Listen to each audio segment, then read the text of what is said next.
Hi everyone! Welcome to my channel at ngayon, titingnan natin ang isa pang kakilakilabot na kaso. Si Abby Stepak, 18 taong gulang, ay tumawag sa kanyang kapatid. Halata sa kanyang tinig ang pag-aalala at panginginig. Sinabi niyang nasa labas siya ng bahay ng kapatid niya. Saka biglang idinagdag, hindi ko alam kung nasaan ako. Ang huli niyang mga salita, aalis na ako. Pagkatapos noon, hindi na siya muling nakita. 2 araw ang lumipas. Natagpuan ang kanyang sasakyan sa isang parke. Nakasaksak pa ang susi sa loob. At naroon din ang kanyang cellphone, pitaka at mga personal na gamit. Ngunit si Abby mismo ay hindi na matagpuan. Noong una, hindi gaanong binigyang pansin ng mga otoridad ang kaso. Kaya tumagal ito ng walang malinaw na sagot. Mula noon, nagsimula ang matagal na laban ng kanyang pamilya para makahanap ng katotohanan, isang laban na umabot ng ilang taon. Ang kwento ni Abby ay hindi lang tungkol sa pagkawala ng isang tao. Isa itong kwento tungkol sa mga pamilyang wasak sa paghahanap ng sagot, sa pakikibaka laban sa katahimikan at sa katotohanang minsan, hindi sapat ang batas para magbigay ng hustisya.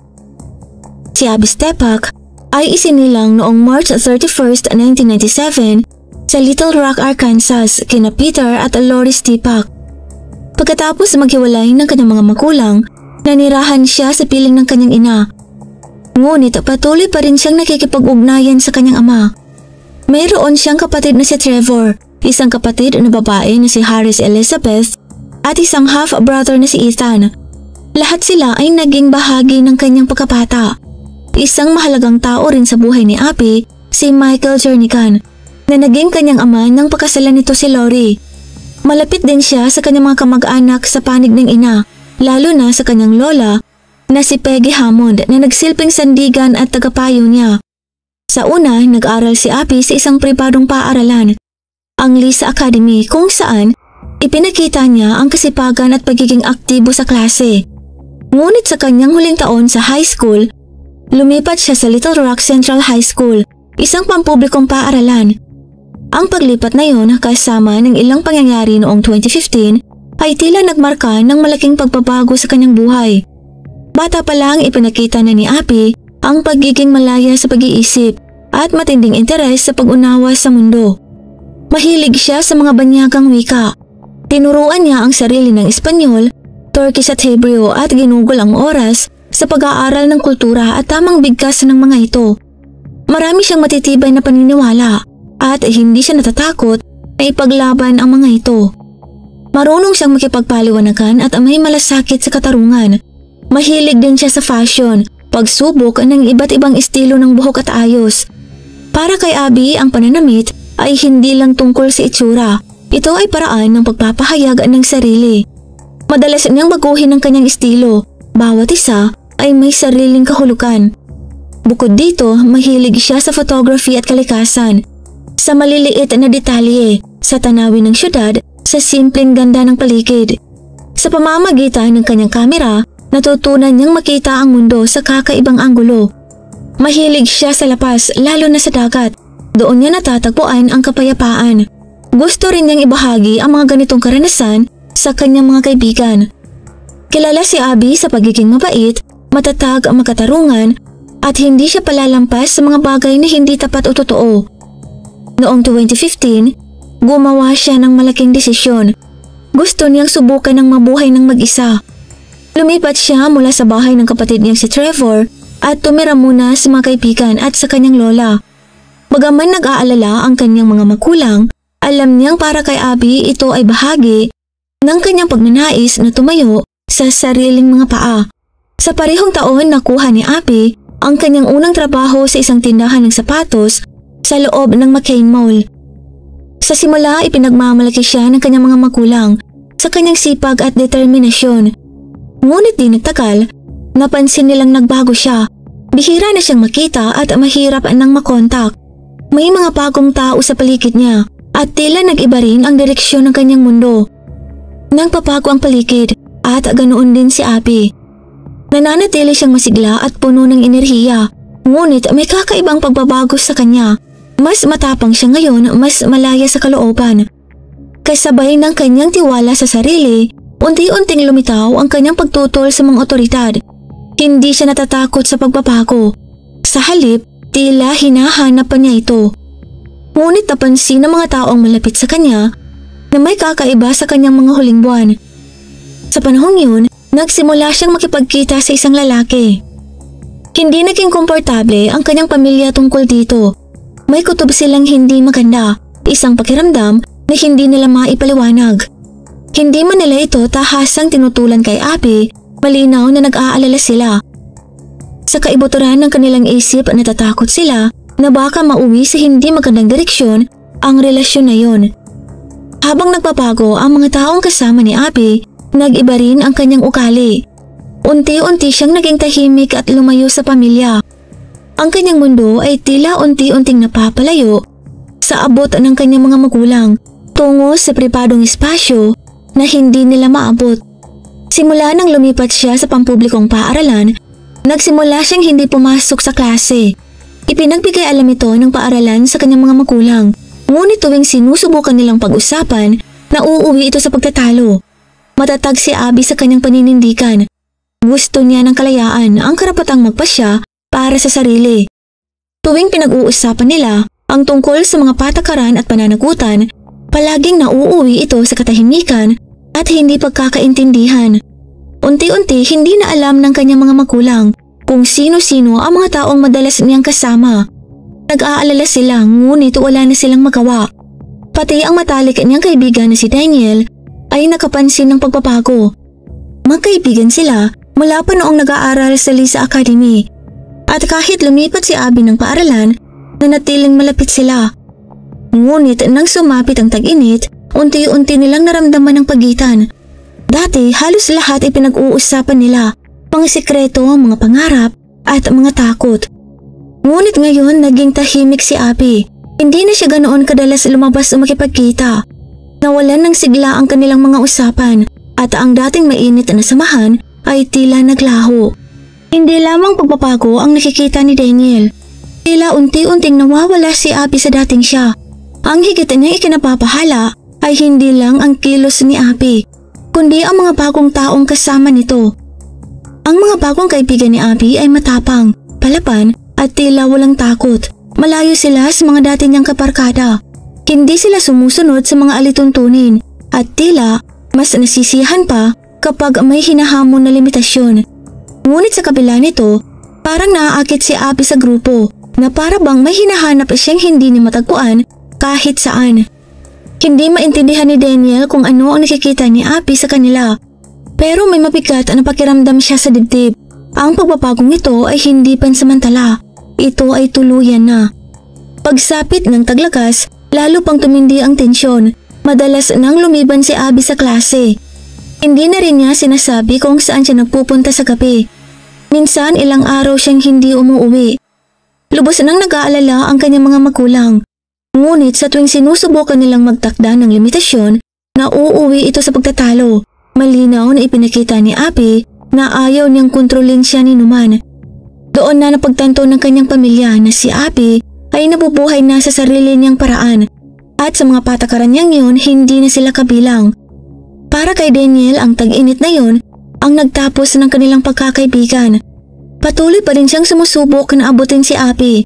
Ngunit ang dating kaibigang kilala niya ay tila unti-unting naglalaho. Bawat pag-uusap ay malamig, malayo. Ramdam ni Daniel na si Abby ay tila humahabol sa panganib. Kahit hindi na ito sinasabi ng direkta. At sa kaibuturan ng kanyang puso, alam niyang wala nang pagbabalik sa dati. Noong October 23, 2015, pumunta si Abby Stepak sa isang pagtitipon. Si Daniel na madalas niyang kasama noon ay piniling huwag sumama. Hindi niya kasi gusto ang uri ng mga taong dadalo. May kakaibang pakiramdam siya tungkol doon. Kinabukasan, dumating ang hindi inaasahang balita. Maagang umuwi si Abby sa bahay ng kanyang mga magulang. Halata sa kanya ang pagkalito. Ngunit pilit niyang manatiling kalmado. Sa gitna ng pag-uusap, sinabi ni Abby na may hindi kanais-nais na nangyari sa kanya noong gabing yun. Ayon kay Abby, may 4 na kabataang lalaki na sangkot sa nangyari at binanggit pa niya ang kanilang mga pangalan. Sinabi rin niyang may videong patunay sa isang cellphone. Hindi na siya nagbigay ng masyadong detalye tungkol sa nangyari o sa mga pangyayari bago ang insidente. Malinaw lang na may ginawa sa kanya na hindi tama at gusto niyang magharap ng reklamo. Para kina Lori Jernigan ang kanyang ina at Michael Jernigan ang kanyang amain, napakabigat ng sandaling yun. Ngunit ayon kay Michael, matatag si Abby. Hindi siya humihingi ng payo. Malinaw ang kanyang layunin. Gusto niyang lumapit sa mga otoridad. Napagkasundoan nila na sa araw ring yun, si Michael ang maghahatid sa kanya sa istasyon. Wala silang tiyak na oras, pero malinaw na yun ang plano. Ilang oras matapos yun, umalis si Abby sa bahay. At mula noon, hindi na siya muling nakabalik. Pagkaraan noon, ang tanging paraan ng komunikasyon ni Abby sa kanyang pamilya ay sa pamamagitan ng kanyang lola. Ngunit ang insidenteng binanggit niya noong umaga, hindi na kailanman napag-usapan muli. Ang sandaling yon ang kauna-unahan at huling pagkakataon na binuksan ni Abby ang tungkol sa nangyari. Ang pagpunta sana sa istasyon ay hindi na natuloy. Walang opisyal na ulat ang naisumite. Pagkatapos ng pag-uusap na yon, hindi na siya umuwi at hindi rin pumasok sa paaralan. Unti-unting lumayo si Abby sa mundo na dati niyang ginakalawan. Kalaunan, natuklasan na sa October 24th, isang araw matapos niyang kausapin ng kanyang pamilya, nakipag-ugnayan si Abby kay Daniel. Sinabi niyang bibisitahin niya ang kanyang kapatid at iminungkahi na magkita sila kinabukasan. Ayon kay Daniel, hindi nagpakita si Abby ng palatandaan ng kawalan ng pag-asa. Sa halip, tila naghahanap siya ng katarungan at gustong bumangon mula sa karanasang yun. Ang pag-amin niya noong umaga ay hindi basta emosyonal na sandali. Iyon ay tanda ng pagbabago, ng pagnanais na lumaban sa tahimik na sakit. Patuloy pa rin ang kanilang pag-uusap sa text. Tinanong ni Abby kung maaaring makitulog muli sa bahay ni Daniel tulad ng dati. Pumayag ang kaibigan. Para kay Abby, yun ay isang pagkakataon na maramdamang muli ang kapanatagan sa piling ng taong pinagkakatiwalaan niya. Nang gabing yun, napansin ni Daniel na tahimik at tensyonado si Abby. Madalas may mga patlang ang kanyang pagsasalita at tila may mabigat siyang iniisip. Sa isang punto, nabanggit ni Abby ang lahat ng gulong ito, ngunit hindi na siya nagbigay ng paliwanag. Hindi na rin siya pinilit ni Daniel. Ramdam niyang may gustong ilihim si Abby, ngunit hindi pa siya handang magsalita. Paglaon, humingi si Abby ng tulong sa kaibigan. Isa sa kanyang lumang hikaw ay nagsara at gusto niya itong butasang muli. Tinulungan siya ni Daniel, isang simpleng bagay lang, walang kakaiba. Mayroon ding tattoo si Abby sa kanyang balikat. Matagal nang magaling na may nakasulat na pangungusap. Each night leads to brighter day. Para sa kanya, hindi yun basta disenyo. Yun ay pahayag ng pag-asa. Paniniwala niya na kahit sa gitna ng dilim, laging may liwanag na darating. Kinabukasan, October 25, 2015, umalis si Abby mula sa bahay ni Daniel. Tumungo siya sa tahanan ng kanyang lola, si Peggy Hammond. Hindi yun nakaplano, ngunit hindi na rin ito ikinagulat ni Peggy. Madalas kasing dumalo si Abby ng biglaan. Tahimik ang araw na yun.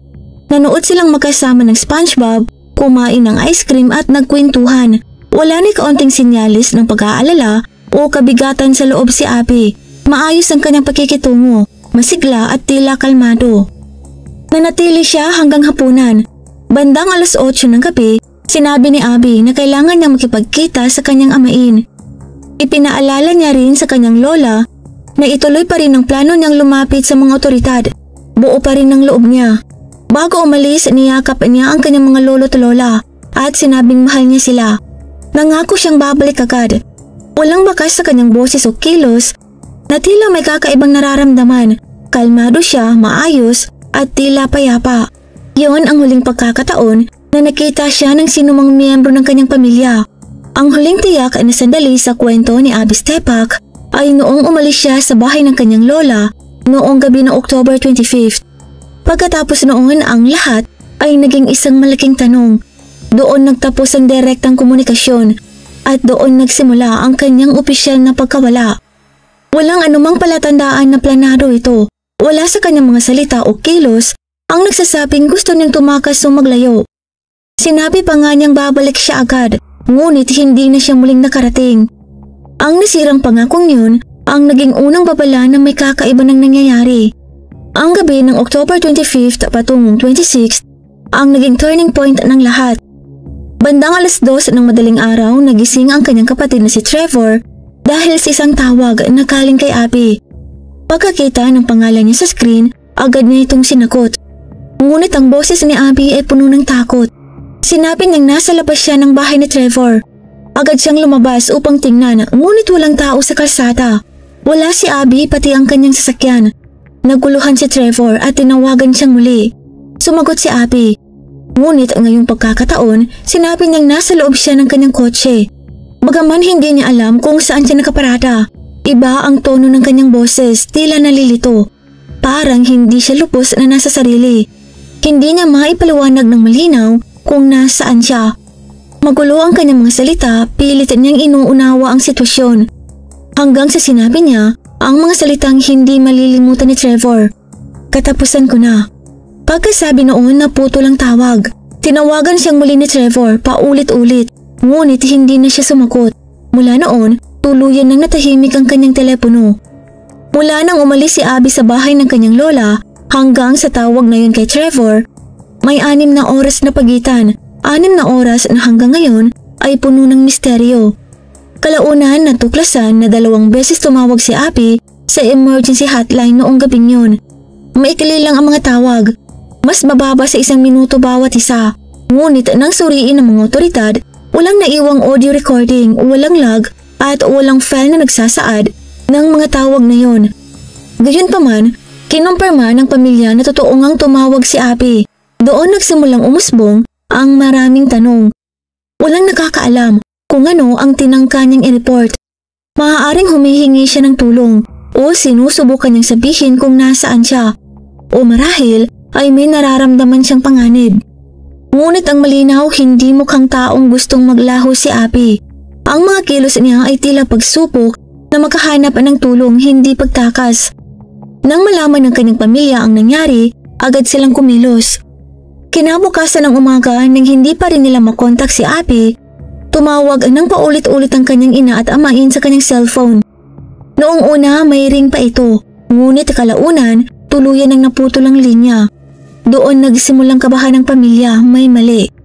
Kinabukasan agad silang nagtungo sa mga otoridad upang mag-ulat ng nawawalang tao. Ngunit hindi agad tinanggap ang ulat. Sinabihan sila na kailangan munang lumipas ang ilang oras bago ito maituring na opisyal na kaso ng pagkawala. Ayon sa mga pulis, posibleng kusa lamang umalis si Abby. Isa na siyang ganap na adulto, may sariling desisyon at kamakailan lamang ay humihiling ng mas maraming kalayaan. Ngunit tutol dito ang pamilya. Hindi yun ang ugali ni Abby. Lagi siyang naka-update at hindi basta-basta nawawala ng walang pasabi. Mula noon, nagsimula na ang pagtakbo ng oras. Si Abby Stepak ay opisyal nang itinuturing na nawawala. Ngunit ang pagkakaiba ng pananaw ng pamilya, ng mga otoridad, ang magiging simula ng mahabang panahon ng pagkakamali at mga nawalang pagkakataon. Wala pang nakakaalam noon kung gaano katagal silang maghihintay bago makuha ang mga kasagutan. 2 araw matapos siyang mawala, noong October 27, 2015, natagpuan ng kanyang kotse, isang 2003 Volkswagen Passat. Isang nagdaraan ang nakapansin dito sa isang bakanting lote malapit sa Shalamont Park, katabi ng kagubatan. Napansin niyang naroon din ito sa parehong lugar noong nakaraang araw, kaya tinawagan niya ang mga otoridad upang ipaalam. Ngunit kahit may tawag na, walang ipinadalang patrol o sumuri sa lugar noong gabing yon. Kinabukasan lamang, matapos niyang ulitin ang tawag at sabihing hindi pa rin umaalis ang sasakyan, saka pa lamang nagpadala ng mga pulis. 1 oras matapos ang ikalawang tawag, dumating ang mga pulis sa lugar. At tama nga, kay Abby ang kotse. Nasa loob pa ang susi, walang gasolina at patay ang baterya. Wala namang nakitang anumang sira sa labas ng sasakyan. Sa loob at sa compartment, naroon pa rin ang kanyang mga gamit, bag, ilang damit, cellphone, pitaka na may ID at mga card, at lalagyan ng contact lens. Alam ng pamilya na malabo ang paningin ni Abby, kaya hindi siya makakakita ng maayos nang wala ito. Ang presensya ng kanyang cellphone, pitaka at lente, mga pangunahing gamit niya araw-araw, ay nagpakita ng isang malinaw na senyales. Hindi niya planong mawala. Wala siyang dalang pera, wala siyang paraan upang makipag-ugnayan, at iniwan pa niya ang bagay na kailangan niya upang makakita. Lahat ng ito ay nagpapahiwatig na hindi ito kusang pag-alis. Gayunpaman, hindi pa rin itinuring ng mga otoridad na kritikal ang sitwasyon. Hindi nilagyan ng harang ang lugar. Hindi rin ito itinuring na posibleng sensitibong eksena. Pansamantala lamang ang inspeksyon at iniwang bukas ang trunk. Kinagabihan, bumuhos ang malakas na ulan. Nabasa at nasira ang mga gamit sa loob, mga dokumento, damit at posibleng ebidensya. Kalaunan, ibinigay ng mga pulis ang mga gamit ni Abby sa kanyang mga magulang sa parehong basang kalagayan. Alam ng pamilya kung gaano kahalaga ang bawat piraso ng bagay na yon. Isa-isa nila itong pinatuyo at kinuhanan ng litrato, umaasang may maitatabing impormasyon na makakatulong pa. Lahat ng yon ay maingat nilang itinago. Ngunit kahit natagpuan na ang sasakyan, hindi pa rin nagkaroon ng formal na investigasyon. Walang forensic team na ipinadala at walang maayos na pag-aaral sa lugar. At ayon sa marami, doon na nagsimulang tuluyang mawala ang ilan sa pinakamahalagang ebidensya ng kaso. Ang mga gamit na naiwan sa loob ng kotse ni Abby ay maaaring naglalaman ng mahalagang pahiwatig, mga fingerprints, DNA o iba pang pisikal na ebidensya. Ngunit wala ni isa sa mga ito ang naitala o naimbak ng maayos. Walang ginawa upang mapangalagaan ang mga posibleng palatandaan. Isang malinaw na paglabag ito sa mga pinakabatayang hakbang ng maayos na investigasyon. Para sa pamilya ni Abby, ito na ang pinakamalinaw na senyales na hindi siniseryoso ng mga otoridad ang pagkawala niya. Isang dalagang bigla na lang nawala. Natagpuan ang kanyang sasakyan sa isang liblib na bahagi ng parke, puno ng mga personal niyang gamit. Walang komunikasyon, walang pahiwatig ng plano, at tila walang kagyat na aksyon mula sa mga pulis. Ang kalagayan ng kotse, ang lugar kung saan ito natagpuan, at ang mga gamit na naiwan sa loob, lahat ito ay tila nagsasabi ng isang bagay. Maaaring napilitan si Abby na iwan ito o dahil sa matinding pangyayari. Wala siyang kilalang dahilan upang magpunta sa bahaging yun ng syudad ng mag-isa. Hindi yun tumutugma sa kanyang normal na gawi. Mula sa sandaling yun, kumbinsido na ang kanyang pamilya. Hindi siya kusang umalis. Ngunit kahit ganoon, hindi pa rin umusad ang investigasyon. Natagpuan na ang kanyang kotse, pero si Abby ay patuloy pa rin nawawala.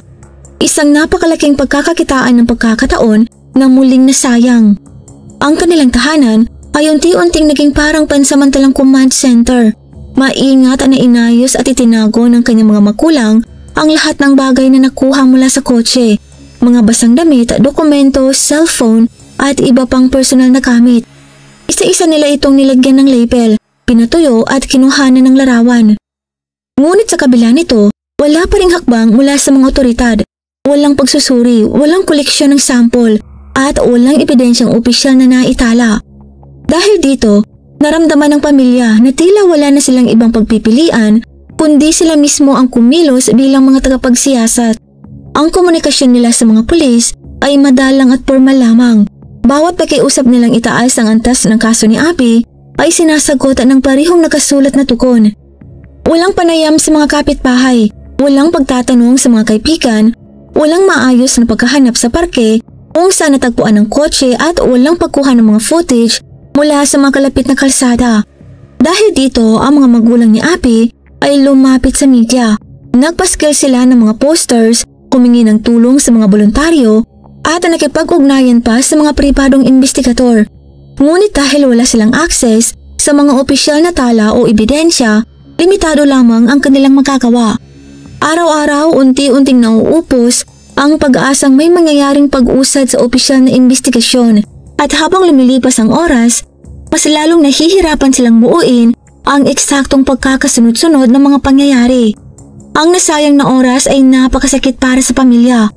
Ang pakiramdam ng kawalan ng magawa ay lalo pang bumigat sa bawat araw na lumilipas. Halos 8 buwan bago may nagbago. Dahil sa patuloy na paghingi ng katarungan at pagkalampag ng kanyang mga magulang, nagsimula ng tumanggap ng pansin ang kaso sa publiko. Sa huli, muling binigyan ng panibagong klasifikasyon ng kaso. Opisyal nang idineklara si Abby Stepak bilang nawawalang tao. Ang bagong katayuan ito ay nagbigay daan upang makapagsimula ng ganapan na investigasyon. Ngunit sa puntong yun, huli na. Lumamig na ang mga bakas. Ang mga posibleng testigo ay nakalimot na. At ang mga pahiwatig na sana'y makapagpapaliwanag sa nangyari, maaaring tuluyan ng nawala. Pagsapit ng tagsibol ng 2016, si Margie Foley, ina ng isa sa mga matalik na kaibigan ni Abby, ay muling bumalik sa Shalamont Park. Hindi ito basta pagbisita lamang, may kung anong hindi siya mapakali sa lugar na yon. Ang parehong lugar kung saan natagpuan ang kotse ni Abby. At ilang hakbang lamang mula roon, may isang malaking konkretong lagusan ng tubig na tumatakbo sa ilalim ng lupa.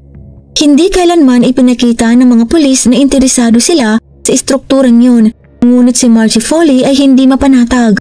May kung anong kakaibang pakiramdam siyang hindi maalis. Habang papalapit siya sa malaking tubo ng daluyan ng tubig, may matinding amoy na sumalubong sa kanya. Hindi karaniwan at hindi maaaring ipagkamali. Alam niyang may hindi tama roon. Agad niyang tinawagan ang mga otoridad. Dumating ang mga pulis makalipas ang halos isang oras. Ipinakita ni Margie ang tubo at ipinaliwanag ang kakaibang amoy. Binanggit niyang hindi yun basta amoy ng basura o maruming tubig. May kakaiba talaga. Ngunit matapos lamang ang ilang sandali malapit sa tubo, umatras ang pulis. Hindi niya sinilip ang loob. Maayos ngunit malamig ang tono nito nang sabihin kay Margie na ang mga daluyan ng tubig sa mga pampublikong parke ay madalas magkaroon ng bara, lumang tubig at mga nabubulok na bagay, lalo na kapag umuulan ng malakas. Ayon sa kanya, normal lamang daw ang ganoong amoy. Idinagdag pa ng pulis na wala siyang nakikitang anumang dapat ipag-alala at hindi na kailangang magsagawa ng karagdagang investigasyon. Ngunit hindi umatras si Margie. Mariin niyang ipinaliwanag muli. Hindi yun pangkaraniwan at ibang-iba sa kahit anong amoy na naranasan niya na noon. Nakiusap siyang silipin man lang gamit ang flashlight o tumawag ng mga tauhan na may kasamang search unit. Ngunit nanindigan ng pulis.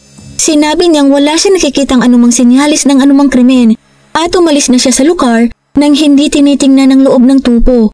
Walang naitalang ulat tungkol sa pangyayaring yun.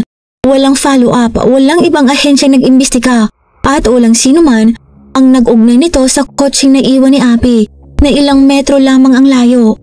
Kalaunan, malalaman na ang tubo ng daluyan ng tubig ay nasa malinaw na tanaw mula sa lugar kung saan natagpuan ang sasakyan ni Abby.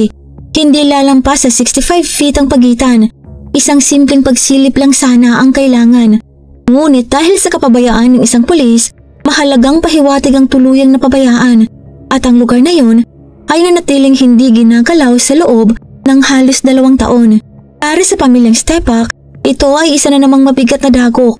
Isang ina lamang na may matinding kutob ang nagpakita ng mas malaking malasakit at pakiramdam ng pagsisiyasat kaysa sa mga taong sinanay para rito. Ang sandaling yon ay naging isa sa pinakamasakit na bahagi ng kaso ni Abby. Ang pagkakataong ang hinahanap ng lahat ay naroroon lang pala, ilang hakbang mula sa kanyang kotse. Lumipas ang panahon, mga linggo, buwan na taon. Ngunit si Abby Stepak ay hindi pa rin natatagpuan.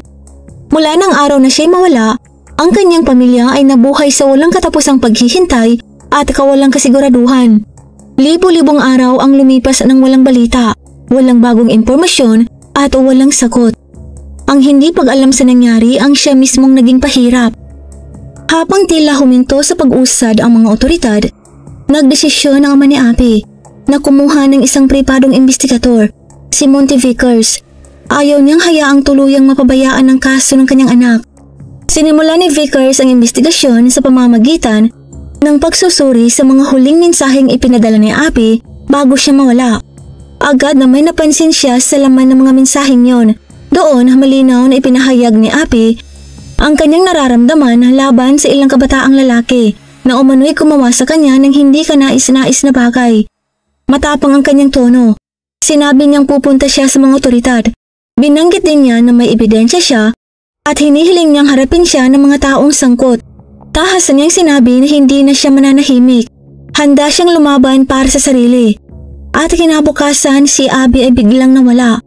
Para sa kanyang pamilya, malinaw ang koneksyon. Matapos niyang harapin ang mga taong binanggit sa kanyang mga mensahe, doon nagsimula ang pagkawala ng kanilang anak. Para sa pamilya ni Abby, malinaw na malinaw, Hindi ito isang aksidente. Naniniwala silang simple lang ang dahilan. May gustong patahimikin si Abby bago pa siya makapagsalita. Ngunit sa kabila nito, hindi pa rin kumilos sa mga otoridad. Walang nailabas na warrant upang ma-access sa mga cellphone ng mga lalaking binanggit ni Abby. Ang mga mensaheng maaaring naglalaman ng mga banta, pahiwatig o posibleng ebidensya, hindi man lang sinuri. Ang paliwanag na ibinigay sa pamilya kulang daw sa dahilan upang ipagpatuloy ang mas malalim na investigasyon. Isa na namang napalampas na pagkakataon. Kahit malinaw na pinangalanan mismo ni Abby ang ilang tao at nagbigay ng diretsyong pahayag, nanatili sa mababaw na antas ang investigasyon. Walang masusing pagbusisi sa mga digital records, walang nakuhang kagamitan, walang pagsuri sa mga koneksyon ng mga taong sangkot. Ang mga binanggit ng lalaki ay itinuring lamang ng mga saksi, hindi mga pinaghihinalaan. Paulit-ulit na itinuro ni Montevickers ang pribadong investigator ang mga pagkukulang ng sistema, ang kakulangan ng agarang aksyon, sobrang bagal ng proseso at ang kabiguan ng mga pulis na bumuo ng maayos na estratehiya sa pagsisiyasat. Sa loob ng 3 taon, hindi man lang muling kinausap ng mga otoridad ang mga taong una ng tinukoy ni Abby kahit may bagong impormasyon na lumalabas. Ang mga pagkakamaling yun ang tuluyang nagpahinto sa kaso. Pagdating ng taglagas ng 2018, isang matagal nang nakalimutang detalye ang muling lumutang. Ang konkretong tubo ng daluyan ng tubig sa Salomon Park, ang parehong lugar na ilang metro lang ang layo sa kotse ni Abby noong 2015. Matapos ang 3 taon, sa wakas ay nagpasya ang mga pulis na magsagawa ng masusing paghahanap sa lugar. At ang kanilang natuklasan ay nagpagimbal sa lahat. Sa loob ng lumang tubo, natagpuan ang mga labi ng isang tao. Nakakabahala na agad ang lokasyon, ngunit nang sinimula ng pagsusuri, naging malinaw, isang babae ang biktima. At makalipas lamang ang ilang araw, nakumpirma ng mga otoridad, siya ay si Abby Stepak. Sa loob ng 3 taon, naroon lang pala siya, ilang hakbang lamang mula sa lugar kung saan natagpuan ang kanyang sasakyan. Doon mismo sa parke, na 2 beses nang napuntahan ng mga pulis noong 2015 at 2016. Sa parehong lugar na itinuro noon pa man, ngunit hindi kailanman nasuri ng maayos. Dahil sa matagal na panahon at pagkalantad ng mga elemento ng kalikasan, hindi na natukoy ang tiyak na dahilan ng kanyang pagkamatay. Ang kondisyon ng labi ay hindi na rin pinayagan ng isang kumpletong forensic analysis. Isang bagay lamang ang nakumpirma ng mga taga-suri. Hindi siya basta napunta roon, may taong naglagay sa kanya sa loob ng tubo.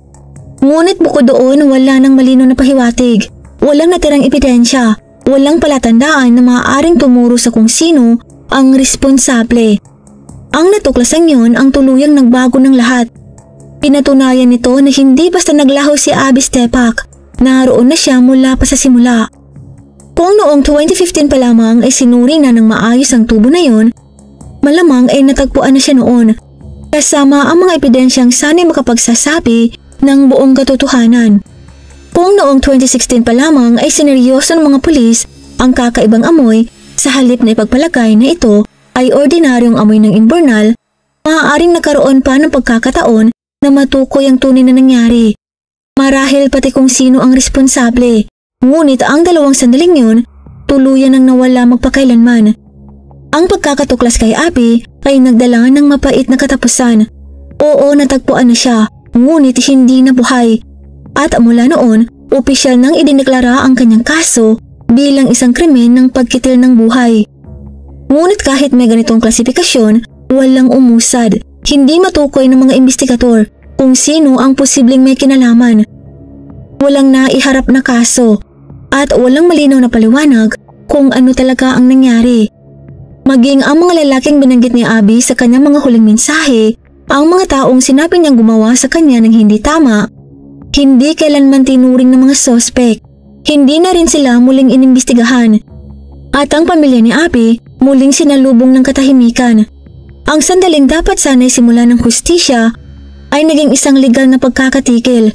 Walang pisikal na ebidensya, walang akses sa mahalagang mensahe, walang malinaw na forensic timeline. Natenga ang kaso, tumigil sa gitna, parang nakapako sa oras. Ang investigasyon ay tuluyang huminto. Kasabay ng paglamig ng pag-asang makarating sa korte ang katotohanan. Ang tanging natira ay ang mapait na katotohanang may nawalang buhay. Ngunit walang pananagutan, walang katarungan. Hindi nagpatinag ang ama ni Abby, si Lori Stepak. Lumaban siya sa publiko. Nagsalita siya sa mga pambansang programa, nagbigay ng mga panayam, at lumabas sa mga kilalang palabas sa telebisyon. Kabilang na ang isang emotional na panayam ni Dr. Phil. Nag-alok ang pamilya ng gantimpalang $50,000 para sa sinumang makapagbibigay ng impormasyon na makatutulong sa paglutas ng kaso. Ang halagang yon ay mula sa mga taga-suporta, pribadong individual at ang mga organisasyong naniniwala sa kanilang paghahanap ng hustisya. Ngunit sa kabila nito, wala pa ring bago. Walang lumutang na impormasyon. Walang taong lumapit. Maaaring ang mga nakakaalam ay piniling manahimik. Dahil sa takot, dahil sa pagkakapit-bisig o dahil mas pinili nilang iligtas ang sarili kaysa ang katotohanan. Hindi nakalimutan ng publiko si Abby. Ang kanyang kwento ay patuloy na ibinabahagi sa mga podcast, YouTube investigations at mga independenteng dokumentaryo. Nananatiling buhay ang kanyang pangalan sa mga tinig sa labas ng sistema. Ngunit opisyal wala pa rin. Ang lahat ng taong binanggit ni Abby noon ay nagpatuloy sa kanilang buhay. May ilan na nagkaroon na ng pamilya, ng trabaho, ng panibagong simula, malaya. Samantalang ang mga mahal ni Abby ay naiwan sa kawalan, patuloy na nagluluksa, patuloy na naghihintay na may tanging hawak lamang ay mga tanong na walang kasagutan at ang malamig na katotohanang walang mananagot. May mga hinala oo, ngunit ang hinala ay hindi ebidensya at kung walang matibay na patunay, walang kaso, walang paglilitis at walang hustisya. Ganito nagtapos ang kwento ni Abby Stepak. Isang katotohanang nakikita ng lahat ang ngunit hindi mapapatunayan sa korte. Hindi ito hustisya, ito ang kawalan ng hustisya. Maraming salamat po sa panunood. Kung hindi naman po kalabisan, paki-like at subscribe po sa aking channel and as always, keep safe everyone.